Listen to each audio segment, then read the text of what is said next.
शाम का समय था। सूरज धीरे धीरे ढल रहा था और उसकी सुनहरी किरणें जोया के कमरे की खिड़की से अंदर आ रही थीं। कमरा चुप था, जैसे वर्षों से सिर्फ अकेलापन वहां रह रहा हो। जोया मेज पर बैठी अपने कागज सजा रही थी कि अचानक दरवाजे पर खटखट हुई। कौन? उसने थोड़ी हिचकिचाते हुए पुकारा। कोई जवाब नहीं आया।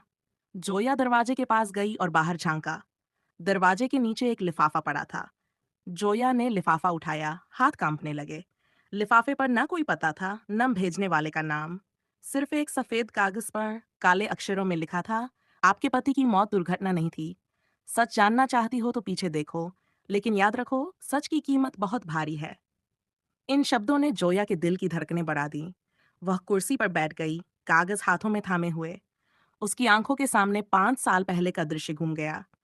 उसके पति फराज की मौत का दिन। पुलिस ने फाइल बंद कर दी थी और सबने कहा कि यह एक दुर्घटना थी। लेकिन अब यह खत, सब बदल रहा था। नहीं, ये कैसे संभव है? जोया ने खुद से कहा। अध्याय 2। परछाइयों का पीछा। रात गहरी हो चुकी थी। कमरे में सन्नाटा था, लेकिन जोया का दिल बेचैन था। वह खत बार बार पढ़ रही थी। खिड़की के बाहर हल्की हवा चल रही थी। अचानक उसे ऐसा लगा जैसे कोई गली में चल रहा हो। उसने धीरे धीरे पर्दा हटाया। सड़क पर एक काली परछाई धीरे धीरे टहल रही थी, कभी रुकती, कभी आगे बढ़ती। जोया की सांसें थम गईं। कौन है ये? उसने खुद से पूछा। परछाई कुछ देर रुकी और फिर अचानक अंधेरे में गायब हो गई। जोया पूरी रात जागती रही। अगले दिन वह शहर की लाइब्रेरी गई। फराज की मौत के पुराने समाचार और रिपोर्ट देखनी शुरू की। धूल भरी फाइलों में से एक पीला कागज मिला। रिपोर्ट में लिखा था, दुर्घटना स्थल पर गाड़ी के ब्रेक कटे हुए पाए गए, लेकिन सबूत अधूरे होने के कारण फाइल बंद कर दी गई। जोया की आंखें खुल गई। तो ये सच है, ये दुर्घटना नहीं थी। अध्याय 3। राज उजागर होने लगे। जोया ने तय किया कि किसी भरोसेमंद व्यक्ति से बात करनी होगी। उसका पहला ख्याल फराज के पुराने दोस्त आरिफ की तरफ गया। आरिफ ने खिड़की के पर्दे खींच दिए और धीमे स्वर में कहा, जोया, सच ये है कि फराज ने कंपनी के भीतर बड़े घपले पकड़ लिए थे। डायरेक्टर कामरान शाह और उसके साथी करोड़ों की करप्शन में लिप्त थे। फराज के पास सबूत थे और वह जल्द ही उन्हें उजागर करने वाला था। जोया के हाथ कांपने लगे। तो उसे इसलिए मार दिया गया? हाँ, और मैं कई बार उसे चेतावनी दे चुका था, लेकिन वह नहीं माना। आरिफ ने सिर झुकाया। अंधेरों की हकीकत। रात को जोया अपने घर लौटी। दरवाजे के पास एक और पर्ची पड़ी थी। अगर सच जानना चाहती हो तो कल रात 2 बजे पुरानी फैक्ट्री पर आओ। अकेली आना। जोया ने फैसला कर लिया। अगर ये जाल भी है, मैं जाऊंगी। अब पीछे हटना नहीं। अंधेरों में पीछा। रात के 11 बज रहे थे। जोया ने अपना दुपट्टा सिर पर डाल लिया और धीरे धीरे बाहर निकली। गली सुनसान थी। हर कदम पर उसे लगता जैसे कोई उसका पीछा कर रहा हो। कुछ कदम आगे बढ़ते ही पीछे हल्की आवाजें सुनाई दीं। जोया के हाथ पांव ठंडे पड़ गए। वह दौड़ती हुई पुरानी फैक्ट्री के गेट तक पहुंची। गेट के अंधेरे में एक लंबा नकाबपोश व्यक्ति खड़ा था। उसने धीमे स्वर में कहा, जोया, तुम समय पर पहुंच गई हो। हिम्मत है तुम में, लेकिन क्या तुम सच सुनने के लिए भी तैयार हो? जोया ने कांपते हुए कहा, मुझे बताओ, मेरे पति को किसने मारा? नकाबपोश ने लंबी सांस ली। सच कड़वा है जोया, और यह सच तुम्हारी जिंदगी बदल देगा।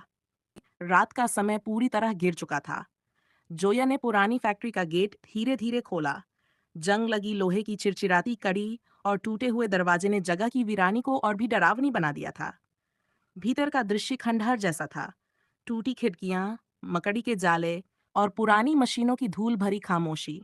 हर कदम पर जोया का दिल तेजी से धड़क रहा था। अचानक वही नकाबपोश व्यक्ति उसके सामने आया। उसकी आंखें डर और रहस्य से चमक रही थीं। तुम सच जानने आई हो? उसने धीमे स्वर में कहा। जोया ने हिम्मत बांधते हुए पूछा, बताओ, मेरे पति फराज को किसने मारा? नकाबपोश ने एक लंबी सांस ली और कहा, फराज ने कंपनी के बड़े घपले पकड़ लिए थे। डायरेक्टर कामरान शाह और उसके सहयोगी अरबों की करप्शन में लिप्त थे। फराज ने तय किया था कि वह सब उजागर करेगा, लेकिन उसे समय से पहले ही रास्ते से हटा दिया गया। जोया की आंखों में आंसू भर आए। तो यही कारण था कि वह अचानक चला गया। वह सच सामने लाना चाहता था और उन्हें डर था कि सच्चाई सामने आएगी। नकापोश ने आगे कहा, अब जोया, तुम्हारे पास 2 रास्ते हैं। या तो तुम पीछे हट जाओ और इस रहस्य को भूल जाओ, या फिर सामने आओ और सच्चाई उजागर करो। लेकिन याद रखो, ये रास्ता तुम्हारी जिंदगी के लिए खतरनाक है। जोया ने गहरी सांस ली और कहा, अगर मेरे पति ने अपनी जान दे दी सच्चाई के लिए, तो मैं भी पीछे नहीं हटूंगी। मैं सच्चाई का सामना करूंगी, चाहे कुछ भी हो जाए। नकाबपोश ने सिर हिलाया और धीरे धीरे पीछे हट गया। फैक्ट्री में सन्नाटा फैल गया। जोया अकेली थी, लेकिन अब उसके दिल में न केवल डर बल्कि साहस भी भर गया था। उसने फाइलों और दस्तावेजों की तस्वीरें याद की जो फराज के पास थीं। अब उसे समझ आ गया था कि वह एक ऐसी जंग में उतर रही थी जहां जीत और हार दोनों बेहद खतरनाक थे। शाम का धुंधलका गांव चक नंबर 45 पर उतर रहा था। खेतों से गेहूं की खुशबू आ रही थी और दूर कहीं बैलों की घंटियां बज रही थीं। लेकिन इस सुकून भरे माहौल में एक ऐसा राज छिपा था जिसने बरसों से गांव के बुजुर्गों तक को डर में डाल रखा था। इसी गांव में एक लड़की रहती थी। नाम था गौरी। गोरी चिट्टी रंगत, बड़ी बड़ी आंखें और चेहरे पर मासूमियत। वह दिन में खेतों में काम करती और रात को अपनी माँ के साथ दीपक की हल्की रोशनी में कढ़ाई करती। मगर उसके दिल में हमेशा एक अनजाना डर समाया रहता था। कई साल पहले उसके पिता अचानक खेत में मृत मिले थे। लोगों ने कहा कि उन्हें सांप ने डस लिया था, लेकिन गौरी को इस बात पर यकीन नहीं था। उसने पिता के कमरे में छिपी पुरानी डायरी देखी थी। उस डायरी में ऐसे राज लिखे थे जिन्हें पढ़कर उसकी नींद उड़ गई थी। डायरी में लिखा था, इस गांव के खेतों के नीचे एक छिपा खजाना है, लेकिन जो भी उसकी तलाश में गया कभी जिंदा वापस नहीं लौटा। गौरी ने यह पढ़ा तो उसकी जिज्ञासा और बढ़ गई। उसने माँ से पूछा, तो माँ की आंखों में डर उतर आया और बोली, बेटी कभी इन बातों में मत पड़ना, ये सब अफवाहें हैं। लेकिन गौरी ने ठान लिया कि वह सच्चाई जरूर पता करेगी। गौरी को बार बार वही सपना आता, अंधेरी सुरंग, मशाल की लौ और उसके पिता जैसी आवाज। हर सुबह वह पसीने से भीगी आंखों के साथ उठती। उसकी माँ और भी चुप चुप रहने लगी थी। गांव वाले भी अब उसके इर्द गिर्द रहस्यमय निगाहों से देखने लगे। एक दिन गौरी खेत में काम कर रही थी कि गांव का बुजुर्ग चौधरी हरनाम उसके पास आया। उसने धीमी आवाज में कहा, बेटी, अगर जान प्यारी है तो उस जगह दोबारा मत जाना। तुम्हारे पिता भी उसी जिज्ञासा के शिकार हुए थे। गौरी चौंक गई। आपको सच्चाई मालूम है तो मुझे क्यों नहीं बताते? मेरे पिता की मौत का रहस्य क्या है? हरनाम उसकी आंखों में झांक कर बोला, कुछ सच जान लेना मौत को बुलाना है। तुम्हारे पिता ने खजाने की खोज की थी, लेकिन जिस सुरंग में तुम उतरी थी, वहां केवल खजाना ही नहीं, बल्कि उसका शाप भी छिपा है। गौरी के दिल में और तूफान मच गया। उस रात उसने ठान लिया कि चाहे जो हो वह सच सामने लाकर रहेगी। वह मशाल लेकर फिर उसी बरगद के पेड़ के पास पहुंची। इस बार उसने माँ को कुछ नहीं बताया।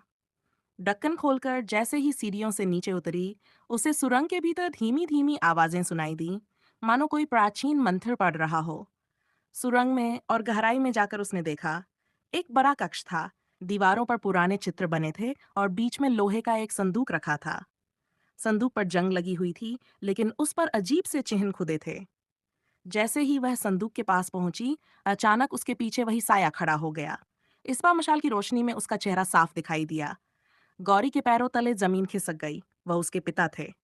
गौरी कांपते हुए बोली, आप आप तो मर चुके थे। पिता की आंखों में आंसू थे। मैं मरा नहीं हूं, मैंने ही अपनी मौत का झूठ रचाया था, क्योंकि इस खजाने की रखवाली करना मेरी नियति बन गई थी। ये कोई साधारण धन नहीं है। ये उस पुराने राजा का खजाना है जिसने गांव को शाप दिया था कि जो भी इसे छुएगा उसकी आत्मा चैन से नहीं रहेगी। गौरी ने कांपते स्वर में कहा, तो आपने मुझे क्यों आने दिया? पिता बोले, क्योंकि इस श्राप को तोड़ने का रास्ता केवल तुम्हारे हाथों में है। खून के रिश्ते से जुड़ा कोई वारिस ही इस खजाने को मुक्त कर सकता है। गौरी का दिल तेजी से धड़कने लगा। वह धीरे धीरे संदूक के पास गई और उस पर हाथ रखा। अचानक कक्ष की दीवारें हिलने लगीं, मशालें अपने आप बुझने लगीं और चारों तरफ से रहस्यमयी स्वर गूंज उठे। पिता चिल्लाए, सावधान रहना, अगर डर गई तो ये खजाना तुम्हें भी निगल जाएगा। गौरी ने हिम्मत बांधी और संदूक का ढक्कन उठाया। भीतर सोने चांदी के गहनों के साथ एक लाल रंग का रत्न चमक रहा था। जैसे ही उसने उसे उठाया, सुरंग में तेज प्रकाश फैल गया। आवाज आई, शाप टूट चुका है, अब ये गांव मुक्त है।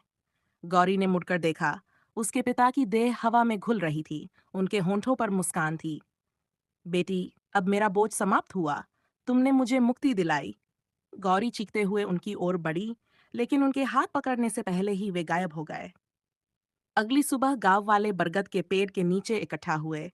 सुरंग अब बंद हो चुकी थी, लेकिन गांव के चारों ओर का वातावरण बदल गया था। जो डर और छाया सालों से गांव पर मंडरा रही थी, वह जैसे मिट गई थी। गौरी के हाथ में अब भी वह लाल रतन था। सब लोग उसे देखकर श्रद्धा से झुक गए।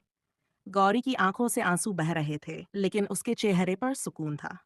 उसने मन ही मन कहा, पिताजी, अब मैं इस खजाने को गांव की भलाई में लगाऊंगी। यही आपकी असली विरासत है। इस तरह गौरी की दास्तान सस्पेंस से मुक्ति और बलिदान की कहानी बन गई।